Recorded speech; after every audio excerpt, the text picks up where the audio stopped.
যারা লুটের করে খাচ্ছে, ওই আর একজন চোর যার বিরুদ্ধে 17টা মামলা আছে, একটা চোর মাহে আলম, সে আমাকে উপদেশ দিচ্ছে। সে আবার বলছে আমি হুমায়ুন কবিরকে খুব ভালোবাসতাম, এখন হুমায়ুন কবির যা করছে আমাদের দলের ক্ষতি করে দিচ্ছে, কাজেই তাকে খাতির করবো না। আরে হুমায়ুন কবির দলের ক্ষতিও করতে পারে, দলকে জিতাতেও পারে। তা তোরা কোন কাজটা করতে পারিস? ওই বালির ঘাট থেকে ডেলি টাকা তুলতে পারিস, এর বেশি তো তোদের কোনো ক্রেডিট নাই। বালির ঘাট থেকে তুলে থানার ওসি, তুই জেলা সভাপতির কাছে কত করে ভাগ পাঠাস। হুমায়ুন কবির যেদিন বিরোধীতে যাবে না, তখন একবারে রেকর্ড মাইক ধরবো, তা 1 ঘন্টা 30 মিনিট করে পুরো নাম ধরে ধরে কে কত লেভেলের চোর, কে কত তুলাবাজ, যখন ফাঁস করব ভোট এমনি দিয়ে দেবে। আমি এমনি বলেছি তো যে 5 জন নেতা, শ্রীমান অপূর্ব সরকার, শ্রীমান বিশ্বদেব কর্মকার, যার বুথে 64টা ভোট পেয়েছে, সে আবার জেলার যুব সভাপতি। এই আমাদের আনারুল ইসলাম ছিল, তার বুথে কত ভোট পেয়েছিল 21-এ, দেখে নেন।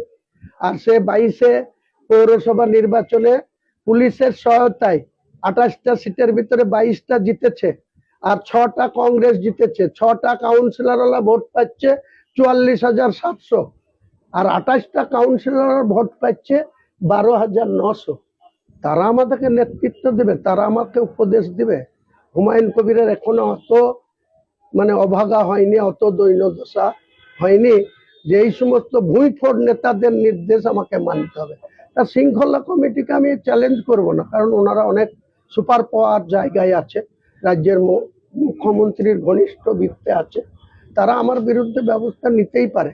কিন্তু শৃঙ্খলা তো কাঁদির টাউন কংগ্রেসও ভঙ্গ করেছে, মহিলা নেত্রীও ভঙ্গ করেছে, যুব সভাপতিও ভঙ্গ করেছে, ডোমকলের যাদেরকে ওই 5 আটতে লিত না জাফিকুল, সে তো কবরে চলে গেছে, যাদেরকে 5 আটতেও কাছে ভিড়তে দিত না, তারা আবার এখন জাফিকুলের অবর্তমানে তারা হুমায়ুন কবিরকে চ্যালেঞ্জ করছে। হুমায়ুন কবির যেদিন ডোমকলে যাবে, এসব নেতারা 5 আটটিও পার পাবে না। কোথায় পালাবে? ডোমকলের কুশোবড়িয়া ঘাট পার হবে।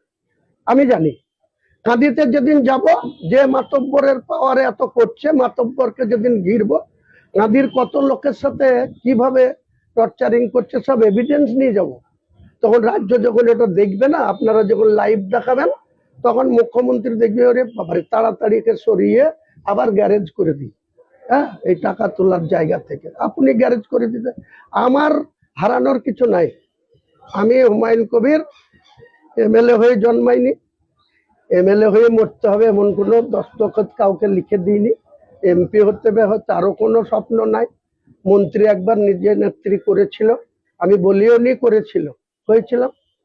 5 মাস 28 দিন ছিলাম, 2 দিন বাকি থাকতে রিজাইন করে দিয়েছিলাম। তো এইসব আমাকে দেখি লাভ নাই যে হুমায়ুন কবিরকে লালচ দেখাবো, হুমায়ুন কবির লালসে যা বলবো তাই শুনবে। হুমায়ুন কবির এইভাবে জীবনযাপন করেন। হুমায়ুন কবিরের পিতা মারা গেছে 2007 সালের 7ই ডিসেম্বর।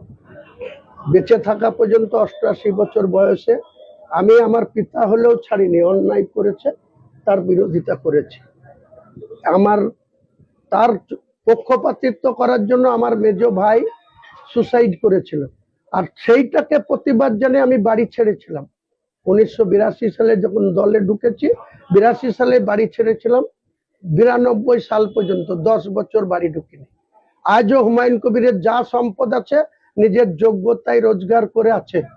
বাড়ির থেকে আমার পিতার 1 কাঠা জমি নিইনি, 1 কাঠা বাড়ির জায়গা নিইনি, 1000 টাকা নিইনি।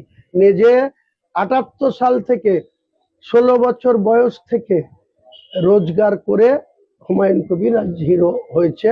কাজে হুমায়ুন কবিরকে জিরো আল্লাহ করতে পারে, বাকি কোনো মানুষের ক্ষমতা নাই হুমায়ুন কবিরকে জিরো করে।